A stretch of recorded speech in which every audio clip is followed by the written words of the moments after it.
బండారాన్ని ఉదించిన రోజులు ఉన్నాయి. కానీ నేను పోతున్న ఆ మార్గములో మోక్షానికి దారి లేదు అని ఎప్పుడైతే నాకు అనిపించిందో, నా మనోనేత్రాలు వెలిగించబడ్డాయో, ఆ క్షణాన నిజమేంటి, వాస్తవమేంటి, ఆ గ్రహింపు ఎప్పుడైతే ఆ నిజమైన వెలుగు వచ్చి నన్ను వెలిగించిందో, ఆ మహనీయుడు నా తల్లి గర్భమందు పిండముగా వేసిన నన్ను ఆ సృష్టికర్త, ఆది సంభూతుడు, ఆదిలో ఉన్నవాడు, ఆ ఆది సంభూతుడు వీనే ప్రభువైన యేసుక్రీస్తు వారు. 139వ కీర్తన 15వ వచనములో రాయబడి ఉంది, నేను పిండముగా ఉన్నప్పుడు నీ కనులు నన్ను చూశాయి, నా ఎముకలలో ఒక ఎముక కూడా మరుగై ఉండనేరలేదు అని లేఖనము సాక్ష్యం ఇచ్చింది. కనుక ఈరోజు చూస్తున్నారా, గమనిస్తూ ఉన్నారా? పరిశుద్ధ గ్రంథమైన బైబిల్లో చెప్పబడిన ప్రతి మాట నెరవేరుతుంది. ప్రతి మాట నెరవేరుతుంది. ఏమండి, ఈ సంగతి శనజీరి స్వామికి తెలియలేదు, రాధా మనోహర్ దాసుకి తెలియలేదు. వారు జ్ఞానము, దైవ జ్ఞానం ముందు ఎంత ఒక డ్రాపు సుక్కంత కూడా ఉండదు అని చెప్పాలి. ఎందుకు? దైవ జ్ఞానం ఎక్కడ? కుండ తలుసుకుంటే కుండలు చేస్తుందా? లేదు కదా. కుమ్మరివాడు తలుసుకుంటే 100 కుండలని పగలగొట్టైనా మరలా 100 కుండలను తయారు చేస్తాడు. అలాగనే చేసిద్దా కుండ? కొండే, కుమ్మరివాడు కుమ్మరివాడే. ఆ స్థానములో సృష్టికర్తను ఉంచాలి. కుమ్మరివాని స్థానములో, అనగా పరమ కుమ్మరి ఉన్నాడు. ఆ పరమ కుమ్మరి ఎవరో కాదు, ఆ ప్రాణేశ్వరుడు, ప్రాణనాథుడు, సకల మానవ జాతి పాపం అనే దాస్యం అనే ఉన్న ఆ పాప బంధకముల నుండి, పాపపు సంఖ్యల నుండి విడిపించడానికి వచ్చిన ఎవరో కాదు, మన పూర్వీకులు. వారు స్పష్టంగా తెలియజేశారు. ఏంటి? యేసు ప్రభు వారే దేవుడని. స్వామి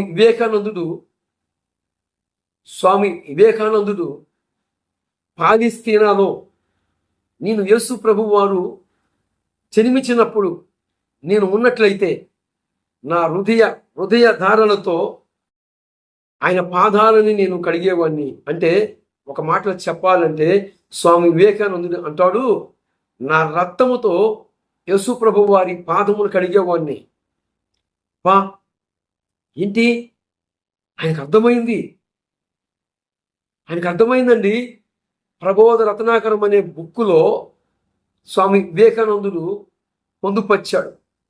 తన హృదయంలో ఉన్న ఆవేదన, ఆందోళన, సృష్టికర్త గురించి ఉనికి ప్రబోధ రత్నాకరం అనే బుక్కులో ఉంచాడండి.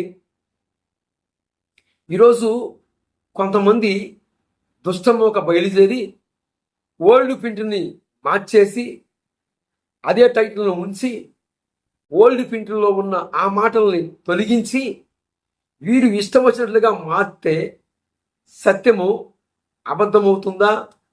సత్యానికి అనగా అగ్నికి చెదులు పడుతుందా? పట్టదు కదా. అగ్నికి చెదులు పట్టదు.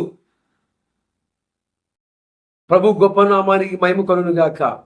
అరిసేయి అడ్డం పెట్టి సూర్యకాంతిని ఆపాలనుకునేవాడు వాడు మూర్ఖుడైతాడు కానీ జ్ఞానైతాడా?